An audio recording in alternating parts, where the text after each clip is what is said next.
আর ভাইদেরকে বলবো, নতুন বিয়ে করেছেন তো, নতুন বিয়ে করার পরে ফেসবুকে স্ট্যাটাস মারে না, আমাদের ওখানে মারে। কেমন করে মারে? একটা কাটিং আছে। কিরকম কাটিং জানেন?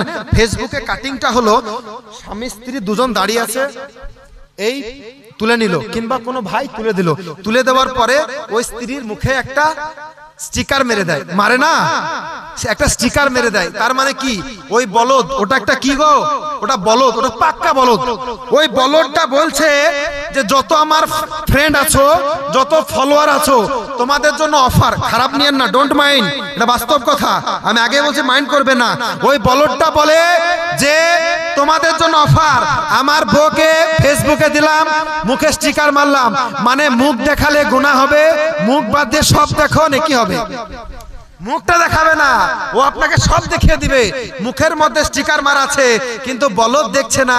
এই তুমি মুখ ঢেকেছো, আর অন্য জিনিসগুলা, দেহের পার্টস, অন্য পার্টস যেগুলা ঢাকা জরুরি প্রয়োজন, তুমি উহুদ পাহাড়ের মতো সেগুলাকে লিখে দিলা, সেগুলা ঢাকলা না। আর যেটাকে মুখটাকে ঢেকে দিলা, কেন? নজর লেগে যাবে, নজর বয়ে যাতে নজর না লেগে যায় সেই জন্য স্টিকার মেরে দিল। না, এগুলা করা যাবে না। আরেকটা জিনিস ছোট্ট করে সেরে দিই, হুজুর বসে আছে, লম্বা সময় নেব না।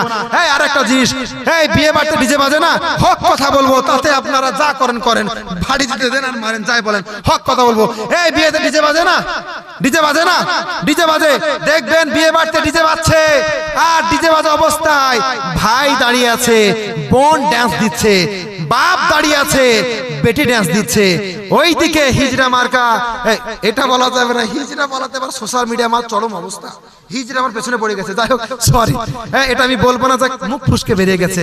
ওইদিকে বলদ দাঁড়িয়ে আছে, আর এদিকে তার বউ ড্যান্স দিচ্ছে। এই বলুন, এগুলা বাপ, এগুলা ভাই, এগুলা স্বামী, স্বামী নামে কলঙ্ক, বাপ নামে কলঙ্ক, ভাই নামে কলঙ্ক। এই কেন? তোমার বোন নাচছে আর গর্ব করে বলছে ওটা আমার বোন, বাপ বলছে এটা আমার বিটি, স্বামী বলছে এটা আমার বউ। কেমন সুন্দর নাচ করে ড্যান্স দিচ্ছে, লজ্জা লাগে না তোমার? শরম লাগে না? তোমার বিবি ড্যান্স দিচ্ছে, তোমার বোন ড্যান্স দিচ্ছে, আমি যখন টিটকারি মারবো, আমার কলার ধরে বলবো, এই টিটকারি গান মারছো, তা আমাকে আগে তোমার ঘরটাকে সামলাও, তাই না? আগে ঘর সামলাও, ঘর সামলাও, আমি অটোমেটিক ঠিক হয়ে যাব। এই প্যারে মুসলমান, বর্তমান জামানা ফিতনার জামানা, ফিতনা থেকে বেঁচে থাকতে হবে। এই বর্তমানে ফিতনা যদি পড়ে যান, ঈমান আমল সব শেষ হবে। নিজের ঘর ঠিক করুন, নিজের বোনকে ঠিক করুন, নিজের বিবিকে ঠিক করুন, নিজের বেটিকে ঠিক করুন, আর এই সমস্ত ঠিকঠাক করে কোরআন হাদিস সুন্নাত মোতাবিক, ইজমা কিয়াস মোতাবিক জীবন যাপন করুন।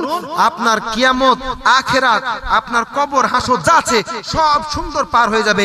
আর যদি এর বাইরে যদি কিছু বাড়াবাড়ি করতে যান, ঈমান আমল সব নষ্ট হয়ে যাবে। আল্লাহ রাব্বুল আলামিন আমাদের প্রত্যেককে বোঝার তৌফিক দেন। প্রত্যেকে বলুন আল্লাহুম্মা আমিন। একবার দরুদ পড়ুন, আল্লাহুম্মা।